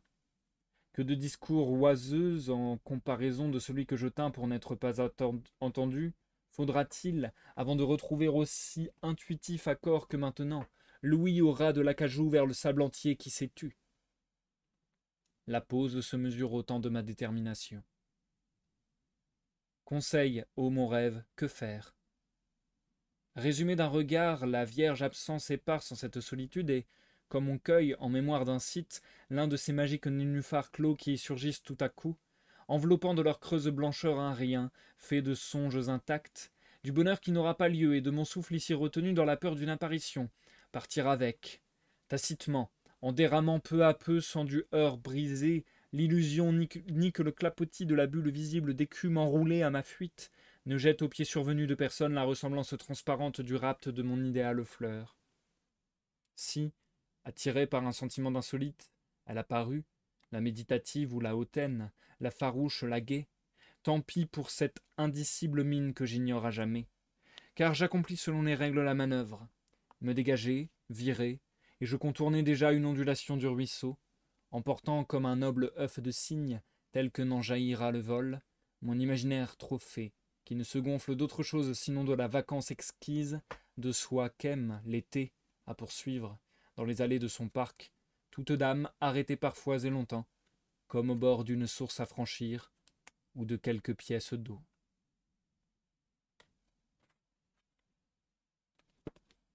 Et je m'arrête là pour le moment. Nous passons à une courte pause, les amis. Dernière pause de ce soir. Je trouve ça vachement intéressant. Plus j'y baigne et plus je m'y plais, on va dire. Mais c'est vrai que c'est aussi très très déroutant, quoi. Ça déconcerte un peu. C'est de la poésie en prose, tout à fait, Annelge. D'ailleurs, merci d'avoir follow, c'est gentil. Euh, et du coup, qu'est-ce que j'allais dire? Oui, c'est de la poésie en prose. Et c'est vachement perturbant les choix qu'il opère, je trouve. À certains moments, on reconnaît la poésie en vers, au sein même de la poésie en prose. C'est-à-dire que il y a des structures de phrases, des rimes et ainsi de suite, qui font que j'ai l'impression même qu'il y a peut-être un nombre de syllabes qui pourrait donner des poèmes en vers. Donc en fait, c'est vrai que parfois s'instille au sein de la prose une impression de vers, je trouve. Parfois, c'est beaucoup plus explicite que ça, puisqu'il y a carrément un poème en vers au sein d'un poème en prose, dans la déclaration foraine. Et sinon, il y a quelque chose de très étrange, encore une fois, dans la structuration de ces phrases. Et là, ça s'est accentué encore un petit peu dans les trois textes que je viens de vous lire. C'est-à-dire que vraiment, il y a des verbes, on ne sait pas avec quel nom, à quel nom ils se rapportent, on ne sait pas avec quel nom ils se conjuguent, si je puis dire. On ne sait pas certains adjectifs avec quels mots ils s'accordent, ils s'accompagnent. C'est très perturbant. Il y a même des phrases où on a l'impression presque qu'il va chercher l'erreur de français pure et simple. C'est-à-dire que ça m'a fait penser. Alors là, c'est une référence comique bien plus que poétique, mais ça m'a fait penser à la tour. Comment elle s'appelle, la tour Montparnasse Infernale 2? Ah, je sais plus. Elle a un titre spécial. Mais bon, grosso modo, le film La tour Montparnasse Infernale 2, euh, eh bien, il y a une scène avec Philippe Catherine où il dit un truc du style nous partirons par là-bas. Je crois que c'est ça. Nous irons par là-bas ou nous partirons par là-bas. Et il y a quelqu'un qui lui dit on dit pas par là-bas, on dit là-bas. Et du coup, dans le film, il le tue, mais c'est un effet comique. Et ensuite, Philippe Catherine se reprend et dit nous partirons deux par vers là-bas. Et j'ai l'impression qu'il y a un peu ce truc-là dans Malarmé, là, c'est très bizarre. C'est-à-dire que des fois, on dirait que il y a la volonté de chercher la faute grammaticale, quoi. C'est très perturbant. Il y a l'impression de petits mots qui viennent s'ajouter et qui sont parasites. De petites prépositions dont il n'y aurait pas besoin, mais qui viennent s'ajouter. Est-ce que c'est pour la sonorité?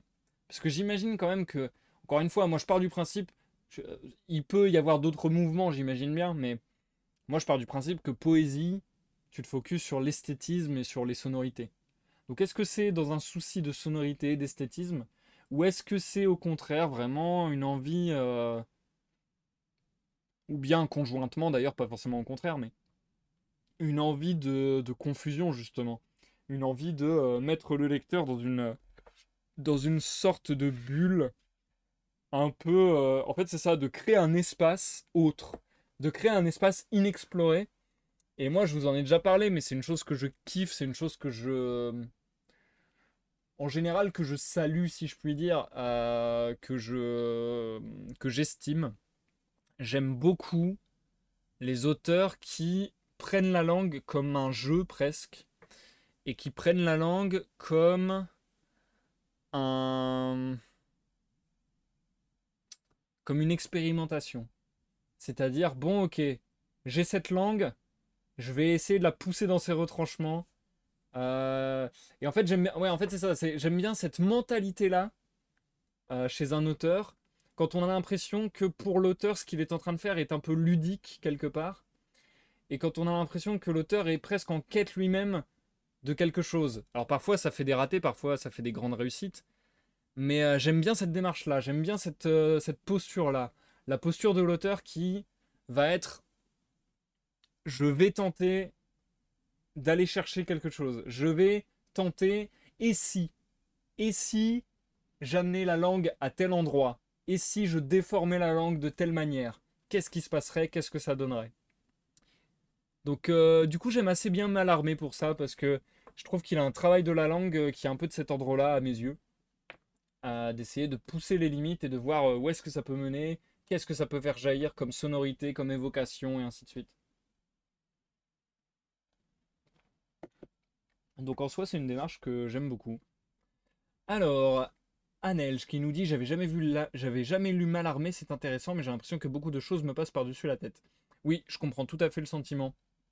C'est Encore une fois, Mallarmé, ça m'a étonné à quel point, que ce soit dans les notes de ce livre ou que ce soit sur Wikipédia et ainsi de suite, il est connu pour avoir une langue obscure, dite obscure, une langue difficile à pénétrer.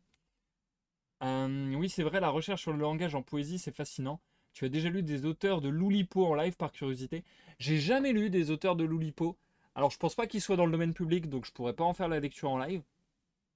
Mais c'est vrai que, tiens, je serais curieux de lire des auteurs de Loulipo. J'en avais lu quelques-uns. Je pense que ça remonte au collège. Je pense que j'avais lu quelques poèmes de Raymond Queneau. Il y avait qui encore dans l'Oulipo? Mince, ça me parle, mais je me rappelle plus.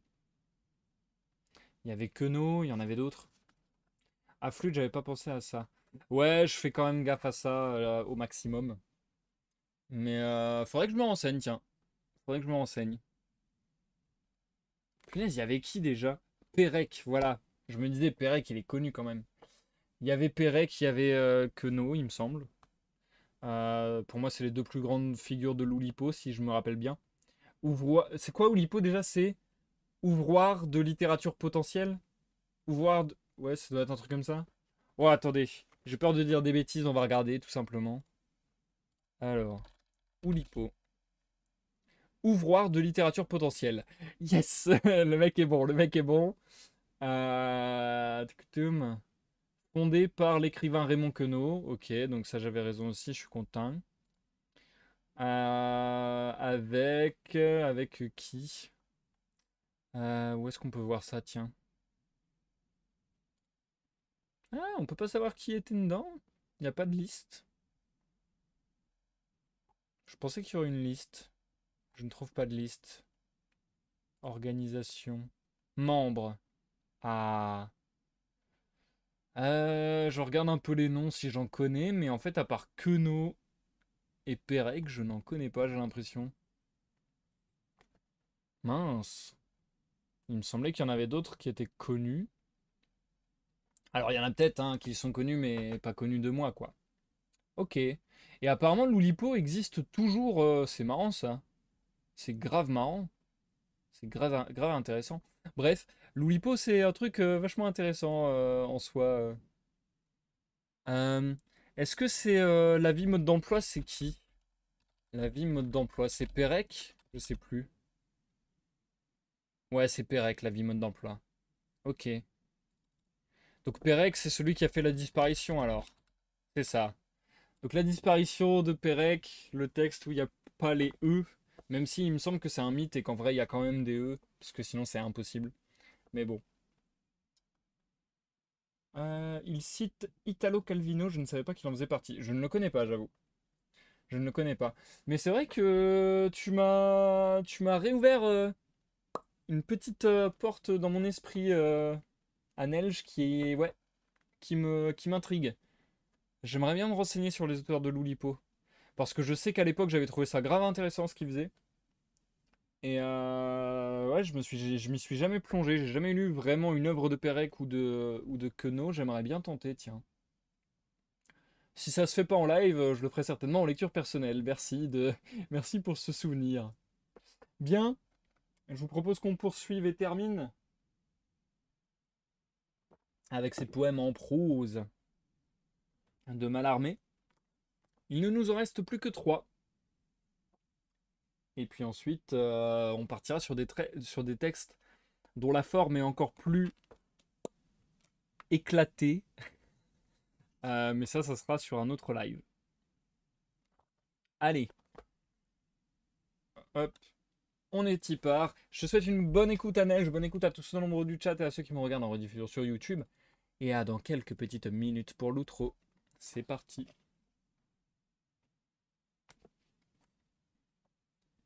L'ecclésiastique.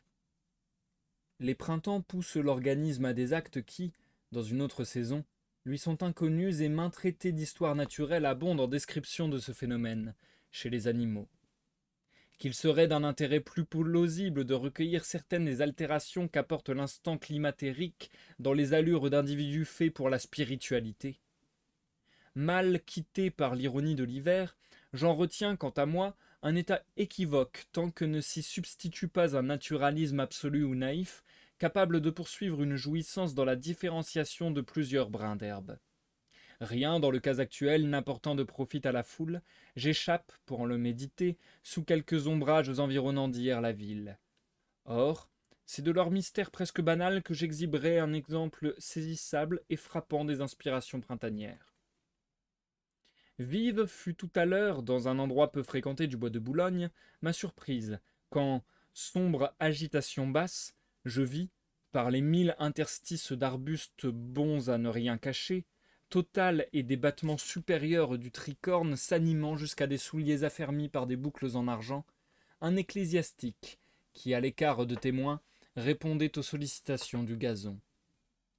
À moi ne plus, et rien de pareil ne sert les desseins providentiels, que, coupable à l'égal d'un faux scandalisé se saisissant d'un caillou du chemin, j'amenasse par mon sourire même d'intelligence une rougeur sur le visage à 2 mains voilées de ce pauvre homme, autre que celle sans doute trouvée dans son solitaire exercice. Le pied vif, il me fallut, pour ne produire par ma présence de distraction, user d'adresse, et fort contre la tentation d'un regard porté en arrière, me figurer en esprit l'apparition quasi diabolique qui continuait à froisser le renouveau de ses côtes, à droite, à gauche, et du ventre, en obtenant une chaste frénésie. Tout, se frictionner ou rejeter les membres, se rouler, glisser, aboutissait à une satisfaction.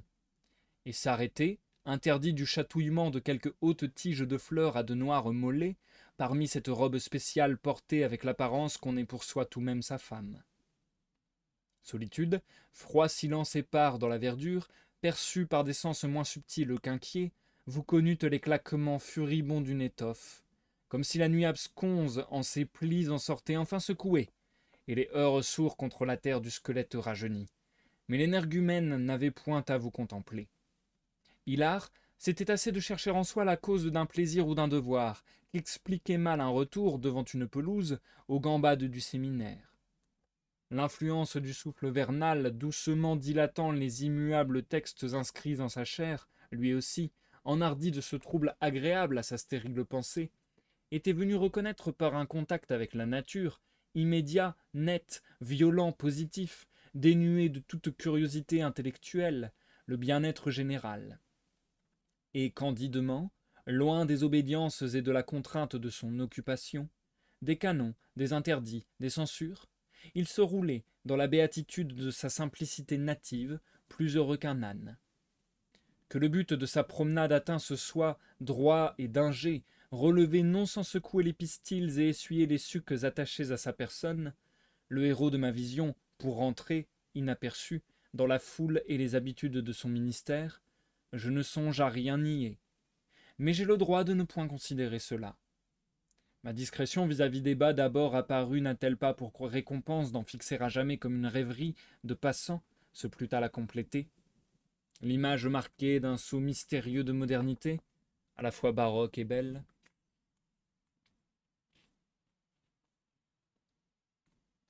La gloire. La gloire! Je ne la suis qu'hier, irréfragable, et rien ne m'intéressera d'appeler par quelqu'un ainsi. Cent affiches s'assimilant l'or incompris des jours, trahison de la lettre, on fuit, comme à tout confin de la ville. Mes yeux au ras de l'horizon par un départ sur le rail traînés avant de se recueillir dans l'abstruse fierté que donne une approche de forêt en son temps d'apothéose. Si discord parmi l'exaltation de l'heure, un cri faussa ce nom connu pour déployer la continuité de cimes tares évanouies, Fontainebleau, que je pensais, la glace du compartiment violenté, du poing aussi étreindre à la gorge l'interrupteur. Tais-toi, ne divulgue pas du fait d'un aboi indifférent l'ombre ici insinuée dans mon esprit, aux portières de wagons battant sous un vent inspiré et égalitaire, les touristes omniprésents vomis. Une quiétude menteuse de riches bois suspend alentour quelque extraordinaire état d'illusion. Que me réponds-tu?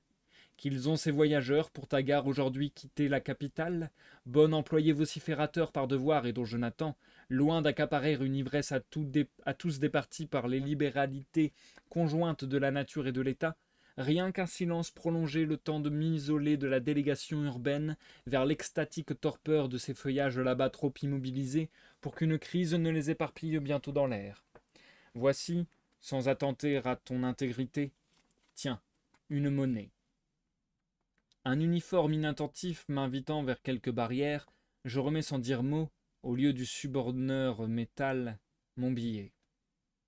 Obéis pourtant, oui, à ne voir que l'asphalte s'étaler net de pas, car je ne peux encore imaginer qu'en ce pompeux octobre exceptionnel du million d'existences étageant leur vacuité en tant qu'une monotonie énorme de capital, dont va s'effacer ici la hantise avec le coup de sifflet sous la brume, aucun furtivement évadé que moi n'ait senti qu'il est, cet an, d'amers et lumineux sanglots, mainte indécise flottaison d'idées désertant les hasards comme des branches, tel frisson et ce qui fait penser à un automne sous les cieux. Personne, et, les bras de doute envolés comme qui porte aussi un lot d'une splendeur secrète, trop inappréciable trophée pour paraître, mais sans du coup m'élancer dans cette diurne veillée d'immortels troncs au déversement surin d'orgueil surhumain. Or ne faut-il pas qu'on en constate l'authenticité, ni passer le seuil où des torches consument, dans une haute garde, tous rêves antérieurs à leur éclat, répercutant en pourpre dans la nulle universelle sacre de l'intrus royal qui n'aura eu qu'à venir. J'attendis pour l'être que l'an ait repris du mouvement ordinaire, se réduisit à ses proportions d'une chimère puérile, emportant du monde quelque part le train qui m'avait là déposé seul.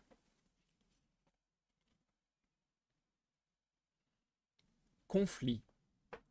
Longtemps, voici du temps, je croyais, que s'exempta mon idée d'aucun accident même vrai, préférant au hasard puiser dans son principe jaillissement. Un goût pour une maison abandonnée, lequel paraît très favorable à cette disposition, amène à me dédire. Tant le contentement pareil, à chaque année verdissant l'escalier de pierres extérieures, sauf celle-ci, à pousser contre les murailles un volet hivernal, puis raccorder comme si pas d'interruption l'œillade d'à présent au spectacle immobilisé autrefois. Gage de retour fidèle, mais voilà que ce battement, vermoulu, scande un vacarme, refrain, altercation, en dessous. Je me rappelle comment la légende de la malheureuse demeure dont je hante le coin intact, envahie par une bande de travailleurs en train d'offenser le pays parce que tout de solitude, avec une voix ferrée, survint, m'angoissa au départ. Irai-je ou pas, me fit presque hésiter. À revoir, tant pis, ce sera à défendre comme mien, arbitrairement s'il faut, le local et j'y suis. Une tendresse, exclusive dorénavant, que c'était lui qui, dans la suppression concernant des sites précieux, reçut la pire injure. Hôte, je le deviens, de sa déchéance, invraisemblablement, le séjour chéri pour la désuétude et de l'exception, tourné par les progrès en cantine d'ouvriers de chemin de fer. Terrassier, puisatier, par qui un velours hâve aux jambes semble que le remblai bouge, il dresse, au repos dans une tranchée, la rayure bleue et blanc transversale des maillots comme la nappe d'eau peu à peu, vêtement haut que l'homme est la source qu'il cherche. Ce les sont, mes colocataires jadis ceux, en esprit, quand je les rencontrais sur les routes, choyés comme les ouvriers quelconques par excellence, la rumeur les dit cheminots.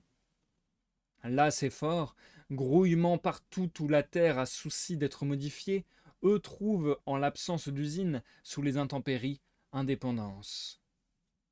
Les maîtres, si quelque part, dénués de gêne, verbe haut, je suis le malade des bruits et m'étonne que presque tout le monde répugne aux odeurs mauvaises, moins aux cris.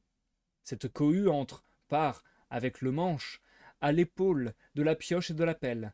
Or, elle invite, en sa faveur, les émotions de derrière la tête et force à procéder directement d'idées dont on se dit c'est de la littérature. Tout à l'heure, dévot ennemi, pénétrant dans une crypte ou cellière en commun, devant la rangée de l'outil double, cette pelle et cette pioche, sexuelle, dont le métal résumant la force pure du travailleur féconde les terrains sans culture, je fus pris de religion, outre que de mécontentement, ému à m'agenouiller. Aucun homme de loi ne se targue de déloger l'intrus, beaux tacites usages locaux, établis par surprise et ayant même payé au propriétaire. Je dois jouer le rôle ou restreindre, à mes droits, l'empiètement. Quelque langage, la chance que je le tienne, comporte du dédain, bien sûr, puisque la promiscuité couramment me déplaît.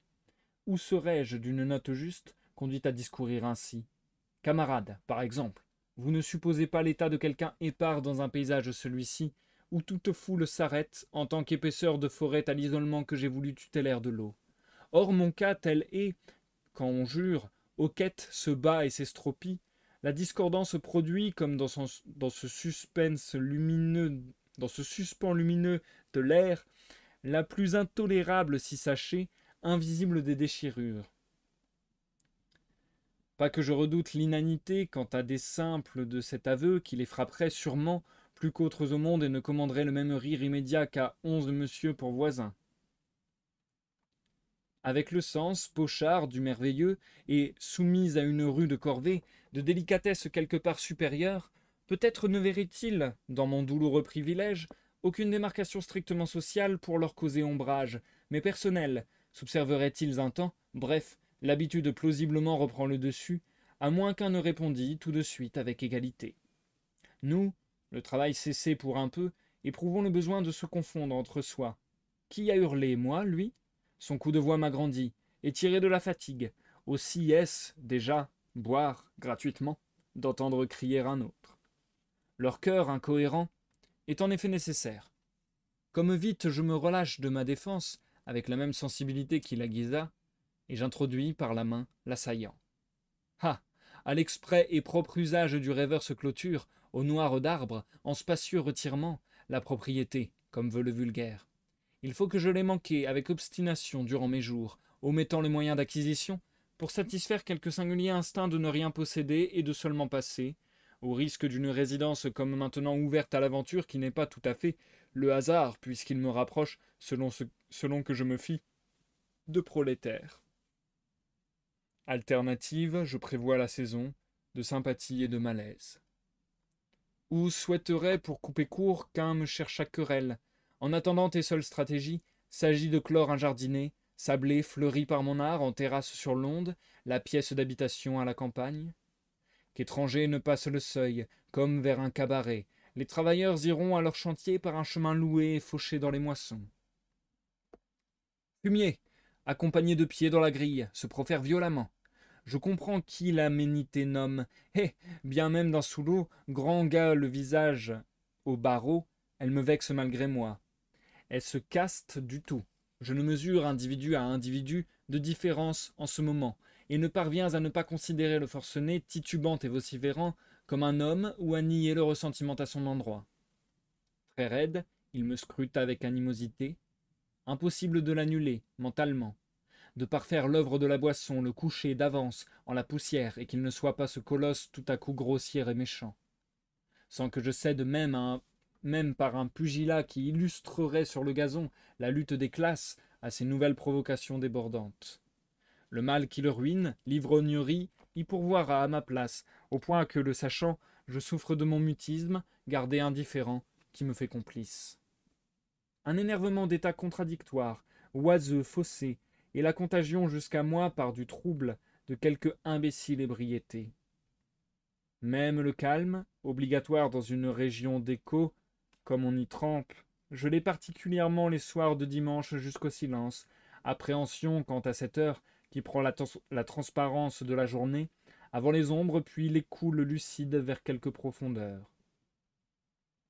J'aime assister en paix à la crise et qu'elle se réclame de quelqu'un. Les compagnons apprécient l'instant à leur façon, se concertent, entre souper et coucher, sur les salaires ou interminablement disputent, en le décor vautré.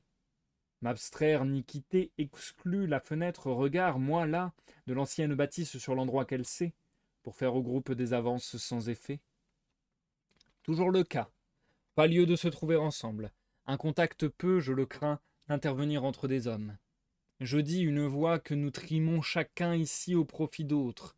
Mieux, interromprai-je bas, vous le faites afin qu'on vous paie et d'être légalement quant à vous seul. Oui, les bourgeois, j'entends, peu concernés, veulent un chemin de fer.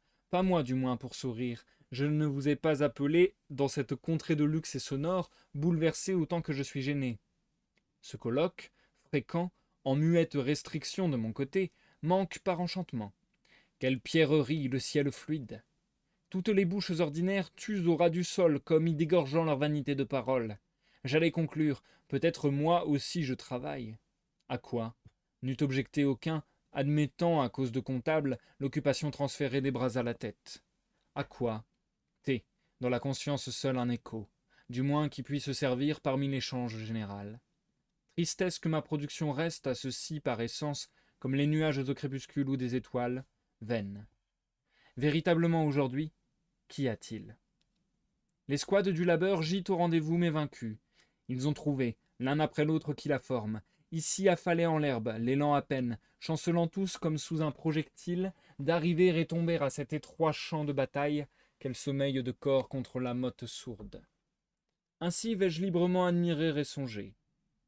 Non, ma vue ne peut, de l'ouverture où je m'accoude, s'échapper dans la direction de l'horizon, sans que quelque chose de moi n'enjambe, indûment, avec manque d'égard et de convenance à mon tour, cette jonchée d'un fléau, dont en ma qualité je dois comprendre le mystère et juger le devoir, car, contrairement à la majorité et beaucoup de plus fortunés, le pain ne lui a pas suffi. Ils ont peiné une partie notable de la semaine pour l'obtenir d'abord, et maintenant, la voici, demain, ils ne savent pas, rampent par le vague et piochent sans mouvement, qui fait en son sort un trou égal à celui creusé, jusqu'ici tous les jours dans la réalité des terrains, fondation, certes, de temple. Ils réservent, honorablement, sans témoigner de ce que c'est, ni que s'éclaire cette fête, la part du sacré dans l'existence par un arrêt, l'attente et le momentané suicide.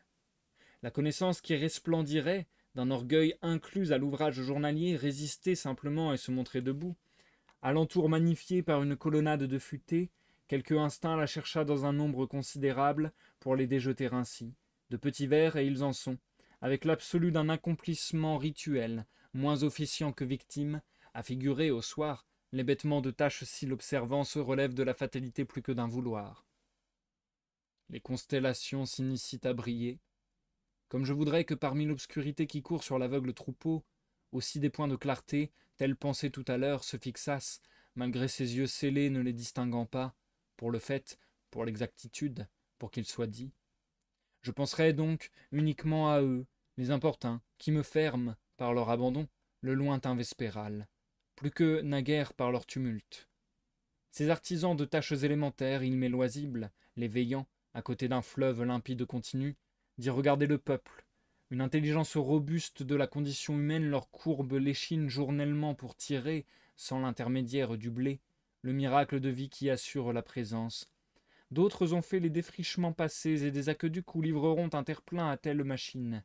Les mêmes, Louis-Pierre, Martin, Poitou et le Normand, quand ils ne dorment pas, ainsi s'évoquent-ils selon les mers ou la province. Mais plutôt des naissances sombrèrent et l'anonymat et l'immense sommeil louis à la génératrice. Les prostrants, cette fois, subit un accablement et un élargissement de tous les siècles et, autant cela possible, réduit aux proportions sociales d'éternité.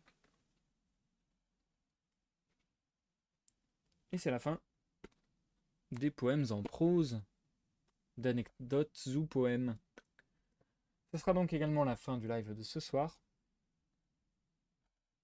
Nous passons à l'outro, les amis.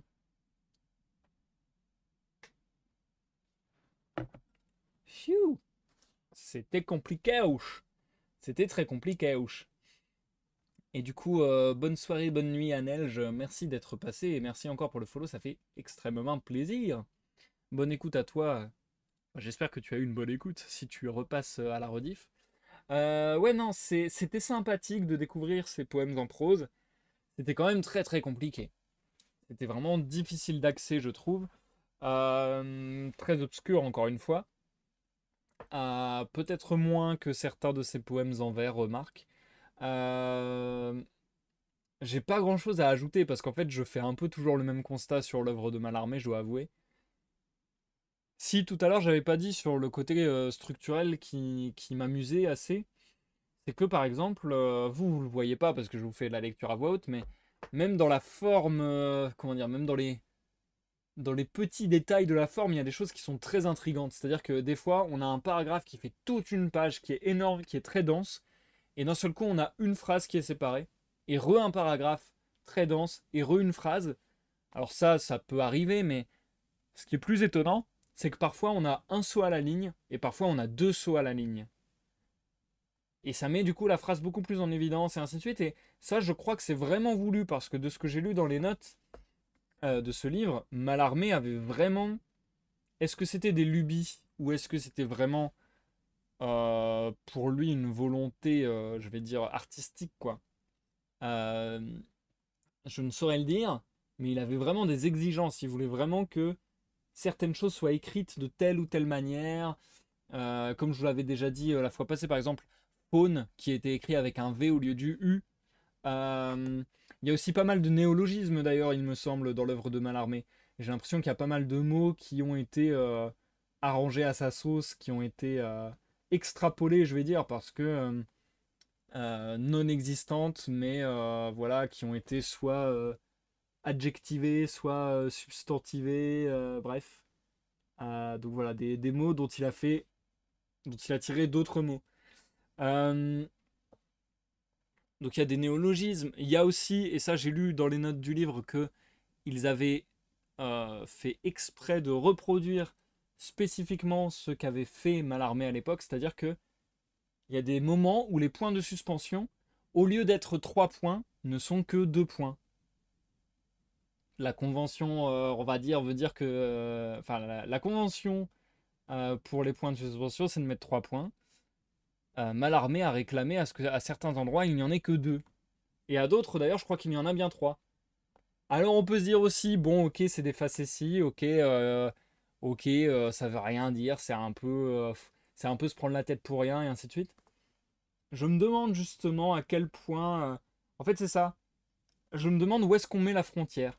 Où est-ce qu'on met la frontière entre se dire que l'auteur avait peut-être un petit souci, peut-être que l'auteur poussait un peu trop loin. Est-ce que au final c'est quand même intéressant en tant que démarche artistique? Et puis j'ai envie de dire, c'est presque en tant que lecteur qu'on se pose cette question de où est-ce qu'est la limite. Je vais même aller plus loin, hein. Alors attention, l'œuvre de Mallarmé j'ai plutôt apprécié, hein. Mais à partir de quand on atteint la limite du foutage de gueule, entre guillemets? Il y a une phrase que j'aime beaucoup dans une chanson de VALD avec Suis Comblazadeh. Et Suis Comblazadeh dit: la frontière est fine entre le génie et l'à peu près. Je crois que c'est ça. Attendez. La frontière est fine entre le génie. Euh, c'est ça. C'est ça. La frontière est fine entre le génie et l'à peu près. Dans la chanson Happy End de VALD et Suis Comblazadeh. Eh bien, je trouve que là, ça montre bien ça. Le génie et l'à peu près se côtoient souvent et c'est difficile de mettre clairement la frontière. Et je dirais que quand on a un peu cet aspect aventureux de vouloir pousser dans ses retranchements, dans ses limites, un genre artistique, une forme artistique, etc., eh bien, on peut, pour certaines personnes, basculer de génial à ouais, ok, c'est de la branlette pour un télo, ou ok, le mec est fou, ok, il sait plus quoi inventer, ok, il se la pète. Donc, ça peut être pris de bien des manières. Moi, je sais, c'est très méchant ce que je vais dire. C'est très très méchant, mais je vous raconte malheureusement juste, enfin malheureusement, je vous raconte juste une anecdote de ma vie, qui va peut-être paraître ultra méchante et j'en suis désolé, mais une fois j'ai lu le texte de quelqu'un, un texte publié, un texte vraiment, un bouquin qui était disponible en librairie, tout ça. Et ça se voulait être de la poésie, il me semble. Disons que c'était de la poésie du coup. Et en fait, c'était tellement bizarre dans la manière d'écrire que j'étais mort de rire. Mais genre, euh, pour vous dire, ma réaction elle était vraiment dingue en plus. Pour vous dire, je pleurais de rire. Euh, et à chaque fois que je réalisais un texte, je repleurais de rire. Bon, faut dire aussi que j'étais vachement dans un état bourré de fatigue. Euh, donc ça devait jouer aussi. Mais c'est vrai que ça m'avait choqué à quel point je n'arrivais pas à saisir ce qu'avait voulu faire l'auteur, à quel point je trouvais ça d'une bizarrerie extrême, et que je trouvais que là, on était aller trop loin pour que ce soit considéré comme quelque chose de génial, mais que ça devenait quelque chose d'un peu ridicule. Alors, c'est pas très gentil de ma part, je consens. Euh, et, euh, et en soi, justement, pour moi, ça pose ces questions-là. Ça pose ces questions parce que, paradoxalement, je pourrais trouver quelques accointances avec les textes de Mallarmé à ce texte-là, en tout cas de souvenir. C'est-à-dire des enchaînements de mots où parfois on a l'impression que ça veut pas dire grand-chose. Euh, et où c'est peut-être... C'est ça en fait le truc, c'est qu'il peut y avoir aussi ce truc-là d'enchaîner des mots pour oh regardez j'étale mon vocabulaire, j'étale ma science, regardez tous les mots compliqués que je connais, ce que je trouve assez détestable en littérature perso. Euh, donc en fait c'est très, enfin ça me marque là à quel point il y a quelque chose de subjectif dans la manière dont l'auteur, dont le lecteur va recevoir l'œuvre, et quelque chose de tellement subjectif. Mais c'est vrai que quand on commence à frayer, on va dire, avec ces limites-là, euh, bah on se met en danger. Ce que j'aime bien, ce que j'aime bien dans la démarche, dans l'idée, encore une fois, c'est une posture, c'est un élan, un mouvement, une démarche que j'apprécie. Mais c'est vrai que ça peut faire complètement mouche et être jugé génial, ou ça peut complètement passer à côté. C'est vraiment pour moi la logique du ça passe ou ça casse, et du soit on va t'adorer, soit on va te détester, et qu'il y aura difficilement un entre-deux. Euh, Donc voilà, j'ai l'impression qu'on est un peu sur cet ordre-là avec Mallarmé. Euh, je vois le travail, je vois le travail des mots, des sonorités, donc ça me touche quand même, et du coup ça fait que j'arrive à apprécier. Il y a certains moments qui étaient un peu plus clairs que d'autres quand même. Là sur la fin, notamment conflit, il me semble. Il y a quand même beaucoup plus de choses compréhensibles, je dirais, sur ce qui est raconté avec le prolétariat et ainsi de suite. C'est marrant d'ailleurs de voir les mots lutte de classe ou ce genre de mots-là, ce genre de vocabulaire dans de la poésie. C'est intéressant, je trouve, à croiser. Pas des thèmes, je dirais, très mis, très mis en avant dans la poésie, donc c'est intéressant à voir. Mais c'est vrai que globalement, on pourrait vraiment se poser des questions, quoi. Je pense qu'on ne peut pas se poser de questions sur le fait que son texte est très travaillé, dans le sens où je pense que ça se ressent de toute manière dans les sonorités et tout, encore une fois. Donc je pense que... Et puis même, il avait l'air d'avoir une certaine obsession de comment organiser son texte et tout. Mais justement, quand est-ce que ça devient presque maladif, entre guillemets, je sais pas. Je sais pas. Après, en fait, je sais pas. Je suis en train de me perdre dans des questionnements parce que c'est vraiment difficile à cerner, à définir. Je sais aussi qu'il y a des expositions. Je fais un rapprochement qui est peut-être un peu bizarre, malheureux peut-être. Vous me direz si je dis de la merde au pire, mais je sais aussi qu'il y a des expositions d'œuvres artistiques de malades. Euh, Par exemple, de personnes en hôpitaux psychiatriques ou ce genre de choses. Alors, sans aller jusqu'à dire Mallarmé était-il malade psychologiquement, ou enfin voilà. Avait-il une maladie psychiatrique? Bref. Je mets des grosses pincettes sur tout ce que je dis parce que je m'y connais pas bien, donc j'utilise sûrement très mal les mots que je suis en train d'employer. Euh, Donc voilà, sans aller jusqu'à poser cette question sur Mallarmé, c'est pas le propos. Mais du coup, c'est juste, ça ouvre le questionnement, ça ouvre un champ de réflexion sur jusqu'à où on peut considérer qu'une chose est de l'art ou qu'une chose est une obsession. Est-ce que l'art peut être obsessionnel aussi? Et sûrement que oui. Est-ce que l'art peut être maladif? En fait, peut-être que ça ne se... Je trouve plus les mots. Que ça ne s'oppose pas, que ça ne fait pas que... comment lire? Que l'un peut exister avec l'autre, ou que les deux peuvent exister séparément, mais exister quand même. Enfin, bref.